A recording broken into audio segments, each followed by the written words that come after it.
Welcome to Wisdom Wednesdays. Deb, thank you so much for being on. I really appreciate your time. Oh, it's a pleasure. Thank you. Thank you for having me. I'm almost immediately going to hand it off to you. I would love for you to introduce yourself and just tell us a little bit of your background. Okay, great.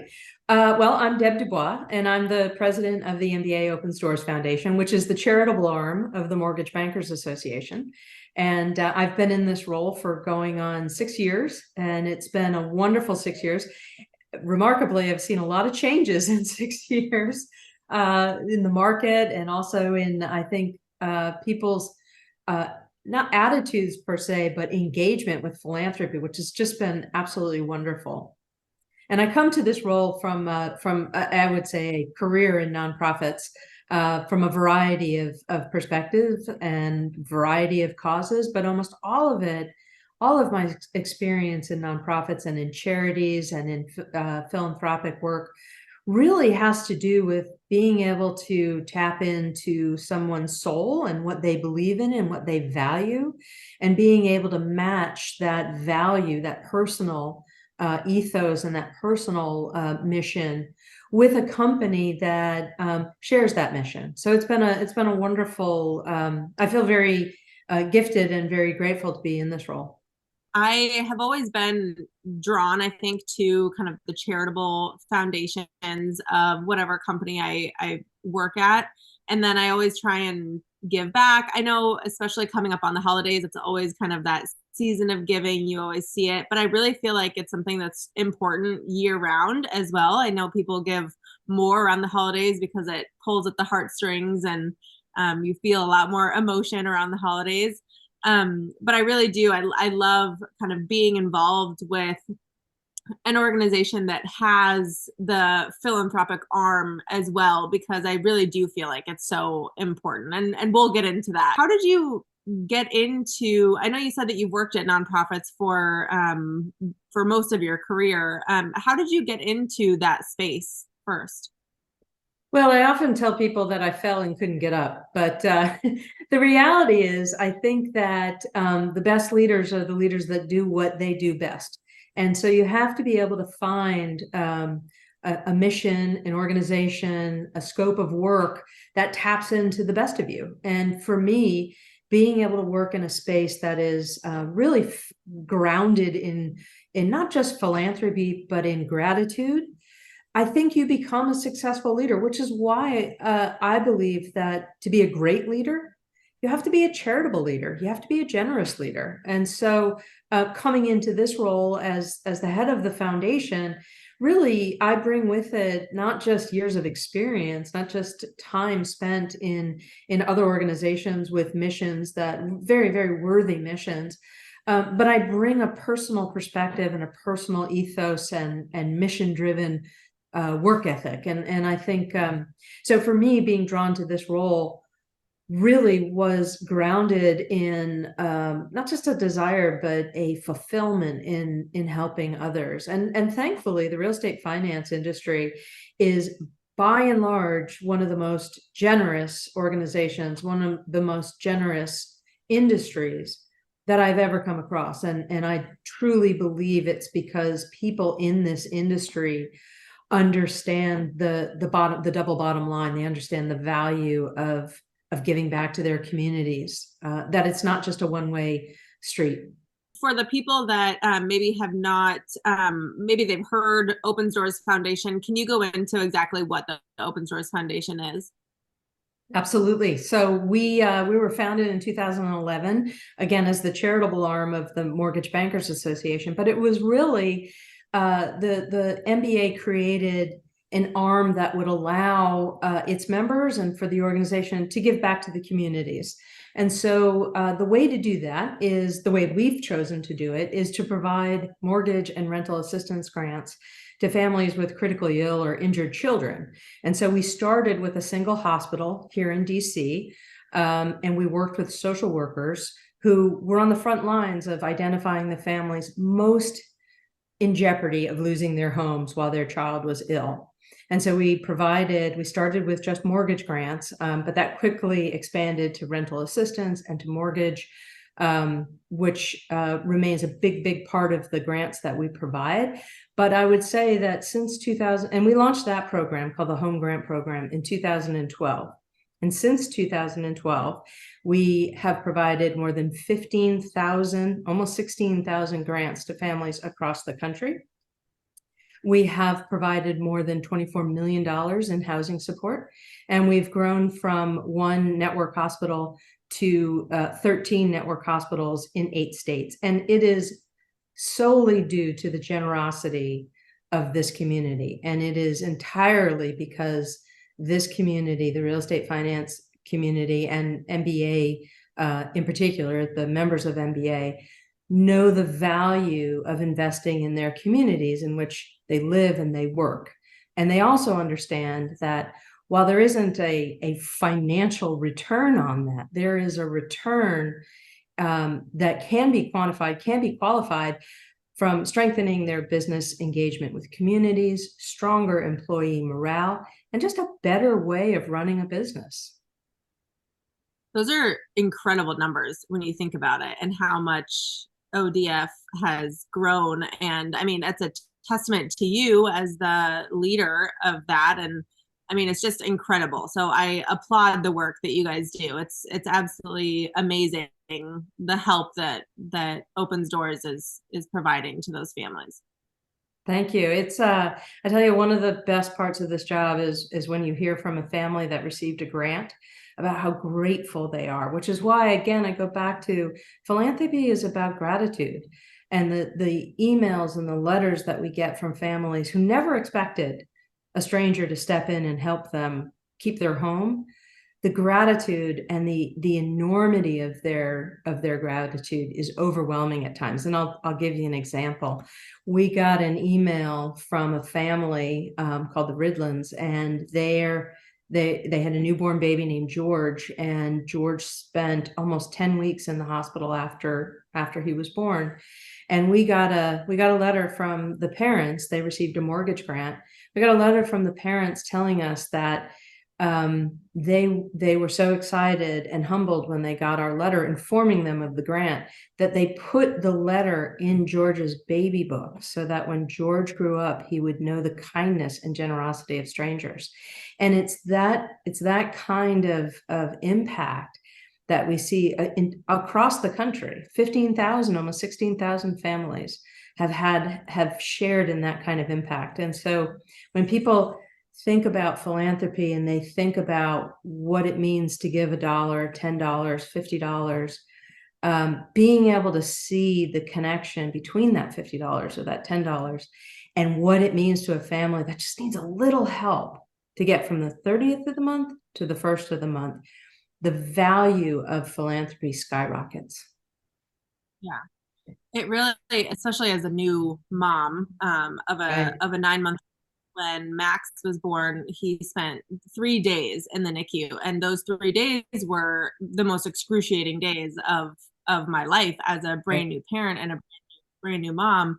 And I couldn't even imagine what these parents and kids, for that matter, go through when they're months in the hospital or weeks in the hospital even. I mean, it's incredible. And so for Opens Doors to take that financial responsibility off of them just for a little bit to provide even some sort of relief, because when I know when I was in there just for that teeny tiny short amount of time, Right. It felt like a month, and it felt like all I could think about and all I wanted to think about was him and solely him, and nothing else mattered, even though your creditors don't care about that, your bills don't care about that, everything still piles up. And so for Opens Doors to provide that is incredible. And so I wanted to kind of provide that take on it a little bit as well. Yeah, and I think any parent can understand that when your child is ill, when your child is sick, the last thing you're thinking about is a housing payment 30 days away or 2 weeks away. The first thing you're going to think about is, what do I have to do to get my child through this illness? How can I help my child become well?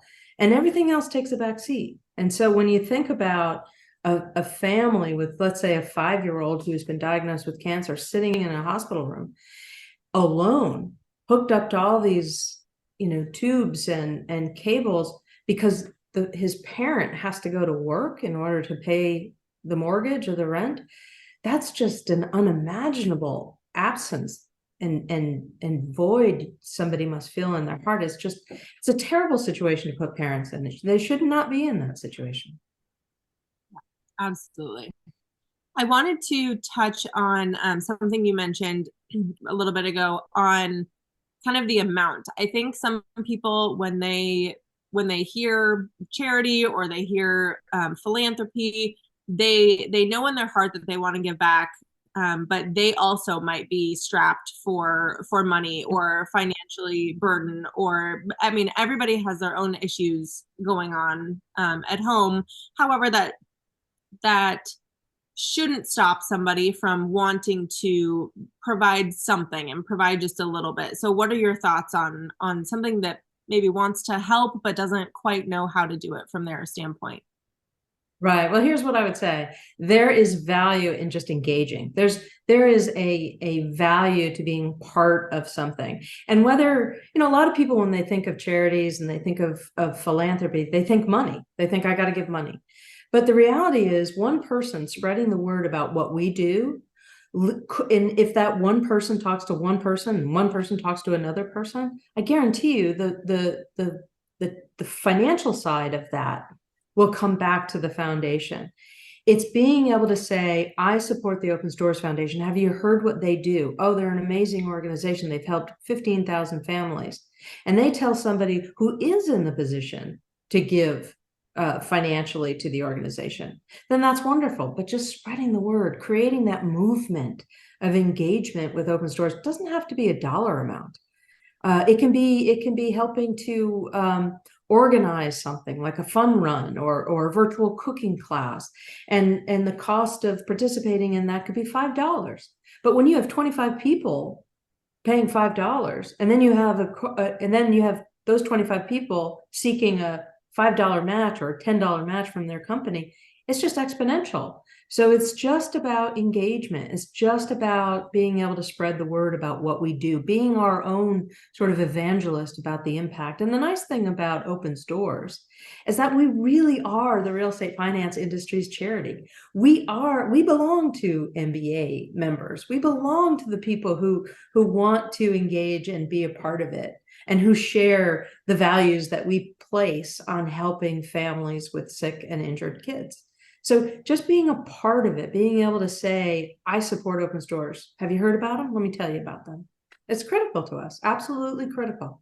I think that's a really good way for people to at least start and get their foot in the door and know that they, like you said, it's all about word of mouth. It's spreading the word about what an incredible organization this is, and telling your bosses, telling your upper management. If you're in a position at work where you are at a company that maybe doesn't have a charitable arm, they could very easily get involved in some sort of creative event that you had previously mentioned. Or if they want to start a fun run, or just there's always different like creative outlets, I feel like, that could be very easily organized, where, like you said, the word can get out to then the people that can put in the money or put forth the funds, or maybe position.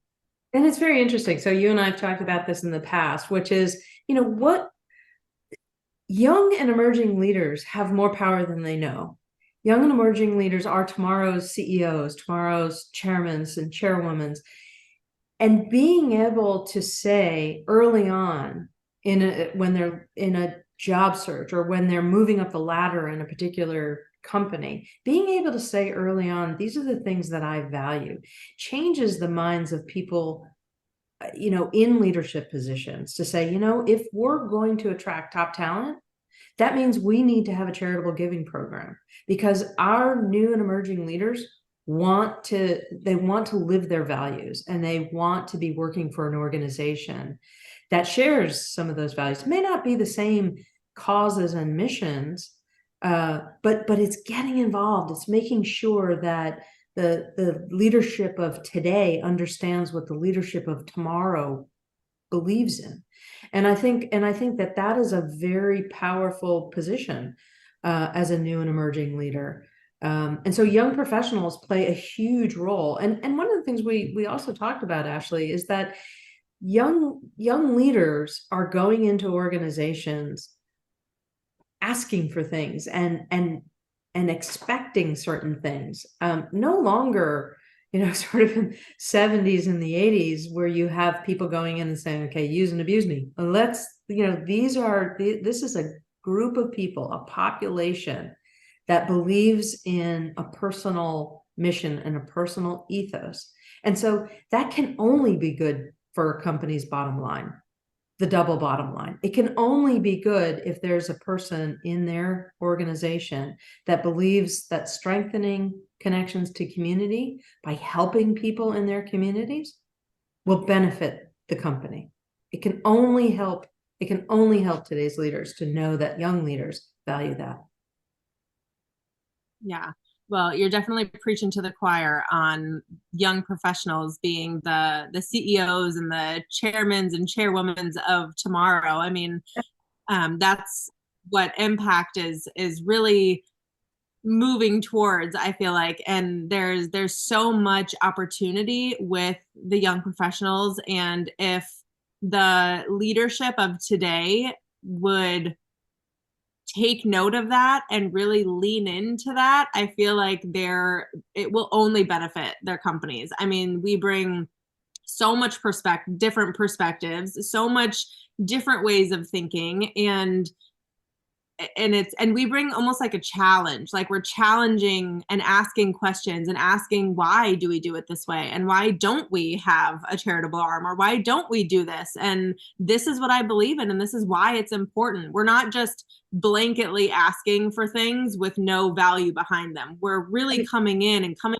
table with ideas and perspectives and asks that have a really passionate why behind them. And I really feel like the young professionals who are doing that and are up and coming and are really kind of breaking out as the leaders of tomorrow are proving that and kind of showing our voice. And I love that Impact is having those young professionals kind of be in the spotlight a little bit more.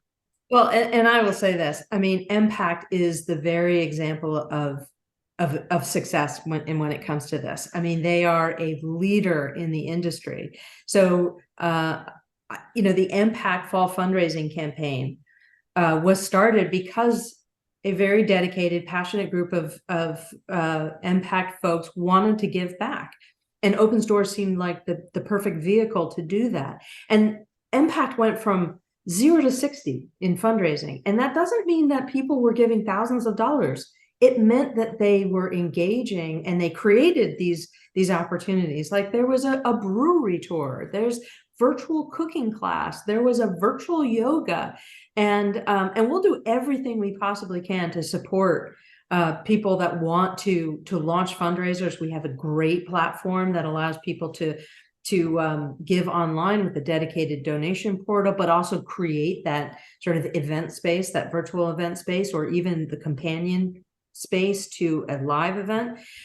So I would say, Impact is the very example that a lot of communities should be looking towards when they think about engaging. It's just a fantastic model, and it really reflects the passion, the commitment, the personal and the professional ethos that will literally make tomorrow's leaders be the kind of leaders that care about the person next to them, care about the person down the street, and understand that they have gifts, and they've been lucky enough to be in positions where they may be able to afford their rent or their mortgage if their child was diagnosed with a tragic and debilitating illness, but somebody else may not, and they understand that it could have been them, might have been them.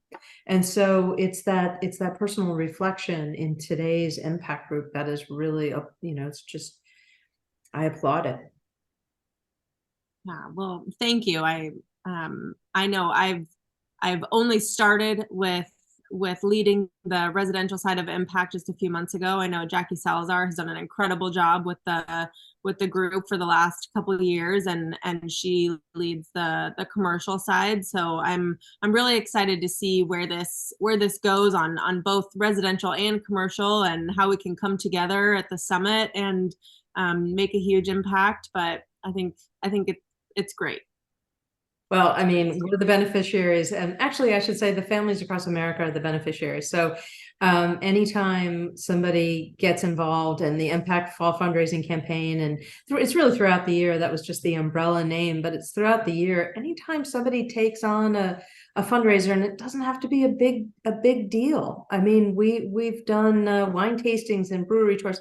Anytime somebody engages, it's a win for families. It's a win for us, and it's a win for the person who's organizing it.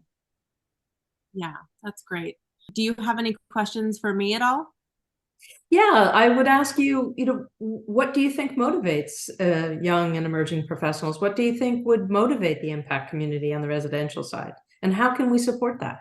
I would say motivation. What motivates the young professionals, at least from my perspective, is the desire to really dig into this industry. And this industry has, from my experience, and I've been in this industry for about 10 years, it has, I consider this almost like my family now. Every time I go to conferences, every time I come into the office, I feel like I'm held up by a group of people that are so caring and compassionate, and they're in this industry because they know the end game is getting people into houses. And so I ultimately feel like the motivation behind the young professionals is knowing that this industry cares about them, and they want to dive in, and they want to really dig their heels in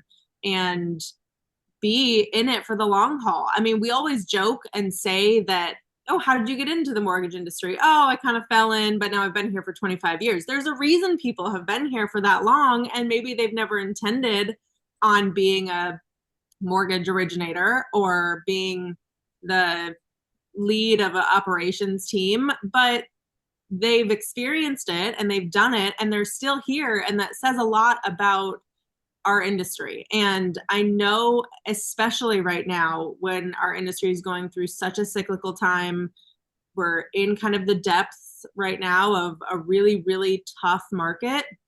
But when I was at the annual conference, there was so much passion from people and so much hope, and we are optimistic about the future, and we are supporting one another. And I think that really says everything right there about this industry as a whole. And so the young professionals of the industry, and myself included, sees that as motivation to want to continue and want to, and really that's about giving back as well. And like you said, the Opens Doors Foundation is the industry's foundation. This is making people have the ability to stay in their homes, whether that's rent or mortgage. It's making sure that they can focus on their families while the mortgage industry is helping them stay in their houses. And so I think it really comes full circle to me on what that motivation piece is.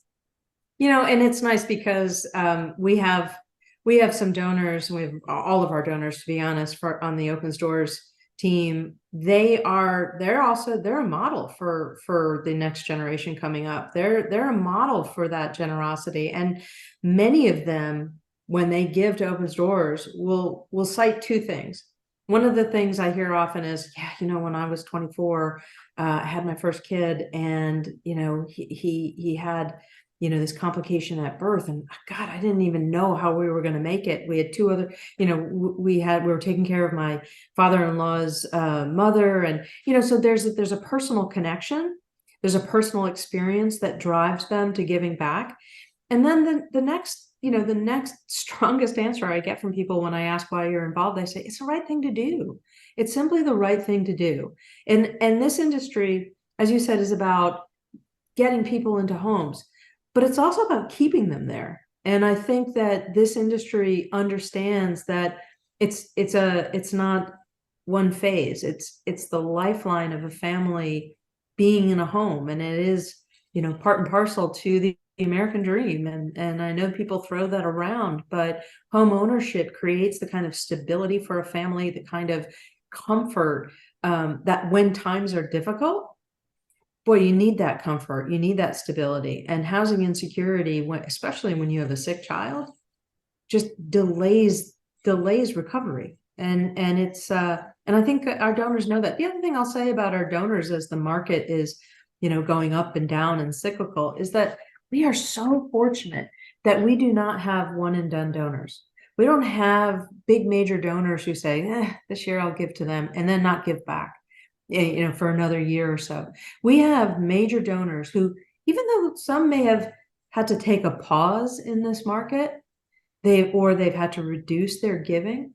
I guarantee you every single one of them has come up to me at some point and said, I had to take a pause because I had to take care of my employees, and we've got some big changes coming, but we're going to be back. And that's great. What I say about that is absolutely take care of your people, take care of your families. People work, they don't just work for a company, they're their family. As you said, they're people's families when they go to work every day. And so our donors in the real estate finance industry know that taking care of their family is, in addition, that taking care of your family that you work with at work also includes the family that you work for in the community. Yeah, absolutely. Well, I think it definitely says leaps and bounds about the Open Source Foundation and the type of people that we have in this industry, that there aren't the one and done donors. I They agree. they know the value, they see the value, they know how important it is, and they want to live that. They want to live that truth. So I applaud you. I think everything the Open Source Foundation is doing is absolutely incredible. I think this industry is incredible. The people in it are like family. I think I said in one of my previous episodes that I recorded that we were talking about like kind of social media and putting ourselves out there, and just the types of people that on like different social media channels.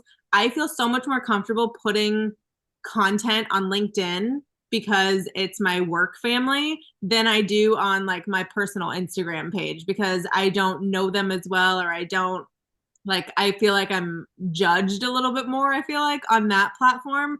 And I really feel like, to me, that says so much about the connections that I've made with the people who follow me on LinkedIn and the people that are in this industry. It's like a big family reunion. You put something out there and people applaud you and say, this is great, this is great content. I might have 10 likes or I might have 150, but the people of this industry, I feel so much more comfortable putting that out to them and being more myself to them and the people of this industry. And so it says a lot about who's in the mortgage world and the mortgage industry. So Oh, I it love it. does.